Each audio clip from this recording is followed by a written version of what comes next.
உன்முகம் பார்த்தே நான் எழுவேன், உன் குரல் கேட்டால் நான் அறிவேன், உன்னிலுடனே நான் வருவேன்.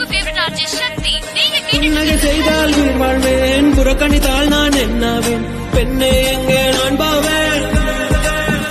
உன்னுதட்டுக்குள் இருக்கும் ஒரு வார்த்தை, அதை சொல்லிவிட்டால் தொடங்கும் என் வாழ்க்கை. உன் மௌனத்தில் இருக்கும் என்ன வழிகள், காதல் என்றதல்ல சாதல் என்று சொல். உன்முகம் பார்த்தே நான் எழுவேன், உன் குரல் கேட்டால் நான் அறிவேன், உன்னிலுடனே நான் வருவேன். புன்னகை செய்தால் உயிர் வாழ்வேன், புறக்கணித்தால் நான் என்னாவேன்,